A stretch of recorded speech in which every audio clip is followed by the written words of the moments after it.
अस्सलाम वालेकुम। मेरे चैनल को सब्सक्राइब करें, लाइक करें और मेरी वीडियो को फुल वॉच करें। तुम सब्र की इंतहा कर दो, अल्लाह मुआवज़ों की इंतहा कर देगा। दुआएं वो फूल हैं जो ज़िंदगी की परेशानी में कामयाबी की खुशबू घेरती हैं। अपने दिल को मजबूत कर लो, हर एक से ये तवक्का करना छोड़ दो कि वह तुम्हारी बात समझेगा। हौसला बुलंद रखो, दुख के साथ सुख भी है।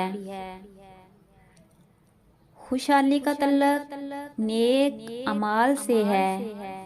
खूबसूरत अल्फाज हमेशा सच नहीं होते और सच्चे अल्फाज हमेशा खूबसूरत नहीं होते।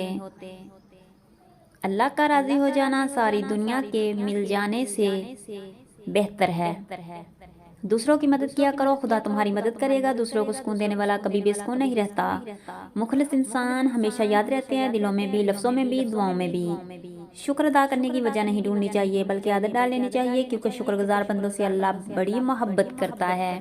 खुश रहने का सबसे अच्छा तरीका यह है कि दूसरों को खुश रखने की कोशिश की जाए। बहुत कम ऐसा हुआ है कि कदर करने वाले को कदर करने वाले ही मिले हो, वरना कदर करने वाले को हमेशा बेकदरे लोग ही मिले हैं। इखलाक वो चीज़ है जिसकी कुछ कीमत नहीं देनी पड़ती। हाँ, मगर इससे हर इंसान खरीदा जा सकता है।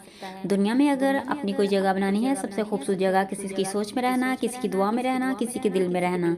लोग अच्छा पढ़ने और अच्छा लिखने वाले को काबिल इंसान समझते हैं, जबकि हकीकत में काबिल वो है जो अच्छा सोचे और अच्छा बोले।